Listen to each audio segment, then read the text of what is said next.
Congresswoman Bordallo will try again to amend a long-sought Guam measure to the Annual Defense Bill, or NDAA, expected on the U.S. House floor next week. PNC's Washington correspondent Matt Kay reports. Bordallo has never given up on Guam war claims. She succeeded in 2010 in amending a House-Senate compromise NDAA with the original H.R. 44.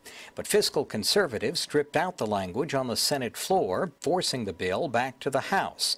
Bordallo then secured an agreement from the House Armed Services chairman to try again in succeeding defense bills. It's now up to the House Rules Committee, set to meet early next week, whether to allow Bordallo's latest try at war claims and another amendment to codify bill report language to improve H-2B visa denial rates on Guam. High visa denial rates could harm ongoing and future projects on Guam, and the committee report directs the Pentagon to work with federal agencies to ensure adequate visa processing and a sufficient Guam workforce.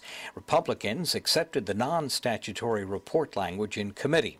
The Rules Committee will prepare for floor action the NDAA that greenlights more than $250 million worth of Guam projects. Setting debate and amendment limits is the last step before the full House takes up the bill. Senate Armed Services subcommittees are still clearing their own sections of the Senate NDAA version. This would be the 55th consecutive yearly NDAA if the bill passes.